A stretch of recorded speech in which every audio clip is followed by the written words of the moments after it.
हम सब के मार्ग में कभी ना कभी दुविधा आती है और प्रत्येक दुविधा से उत्पन्न होते हैं कुछ विकल्प। ऐसे में सबसे अधिक महत्वपूर्ण हो जाता है हमारा चयन। हम कैसा भोजन चुनते हैं उससे हमारा शरीर निर्धारित होता है। हम कैसे वस्त्र चुनते हैं उससे हमारा व्यक्तित्व प्रदर्शित होता है। हम कैसे वाहन पर चढ़ते हैं उससे हमारी यात्रा की सुगमता निर्धारित होती है।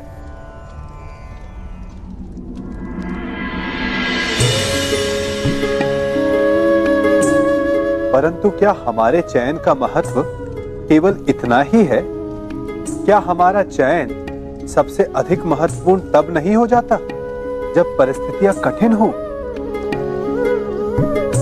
बोलने से पूर्व शब्दों का चयन कर लेना वरदान सिद्ध हो सकता है और श्राप भी।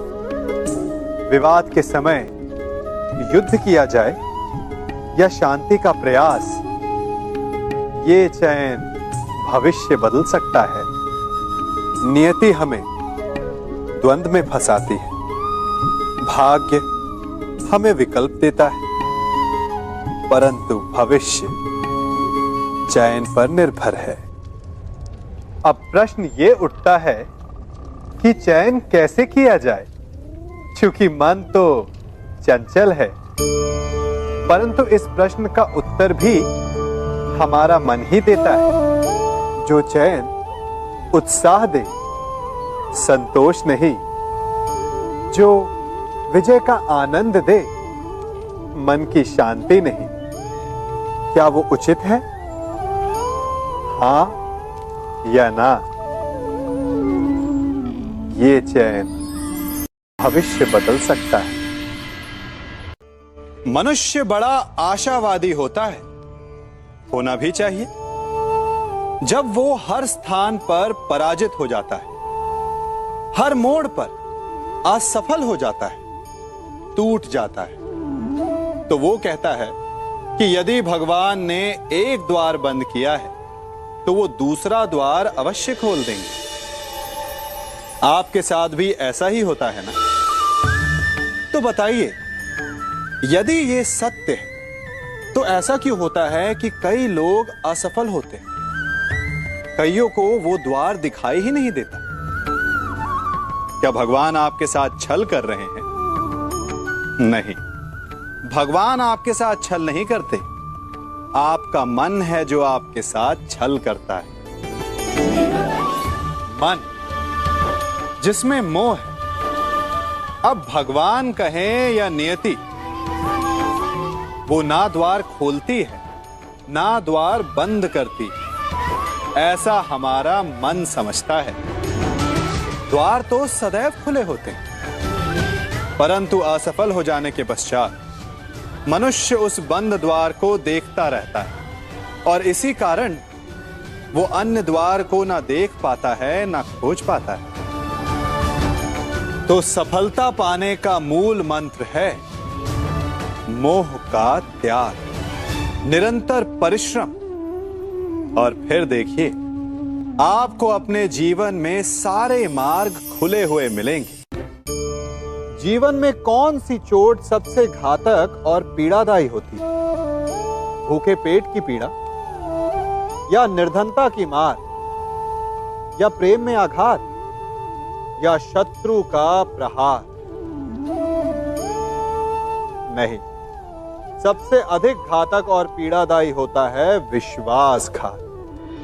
और विचित्र बात यह है कि जितनी हानि, जितनी पीड़ा उसको पहुंचती है जिसके साथ विश्वासघात हुआ है, उससे कहीं अधिक हानि और पीड़ा उसको पहुंचती है जिसने विश्वासघात किया है। कारण, भले एक बार के लिए विश्वासघाती को क्षमा कर भी दिया जाए, परंतु दोबारा भूल कर भी उस पर कोई मूर्ख भी विश्वास नहीं करेगा। विचारिए, विश्वास जीवन की आस होती है और एक विश्वासघाती न केवल दूसरों के जीवन में अपितु स्वयं के जीवन में भी विष का वास कर लेता है। जीवन शांति से जीना चाहते हैं, अपना हर पल आनंद में भोगना चाहते हैं, परंतु ऐसा नहीं कर पाते।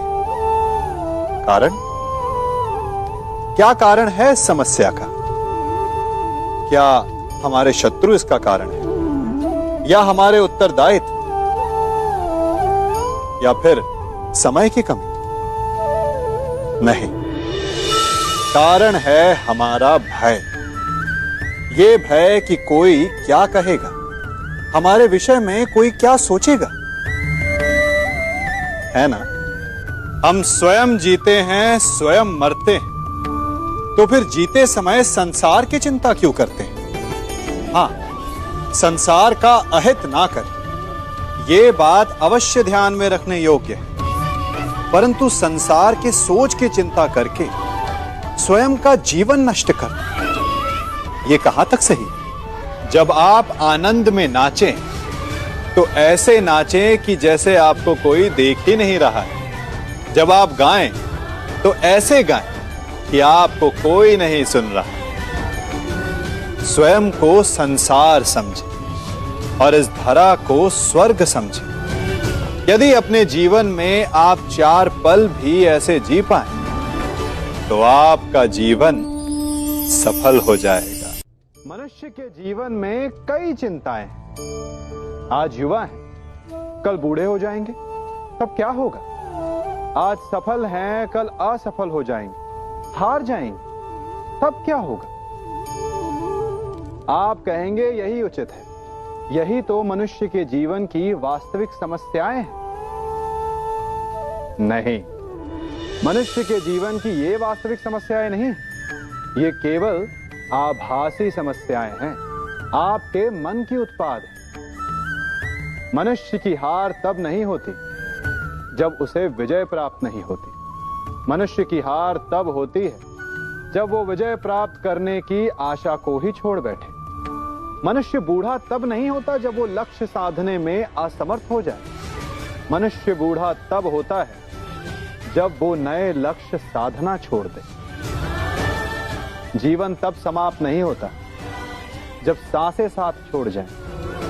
जीवन तब समाप्त होता है जब जीवन जीने की आशा साथ छोड़ जाए।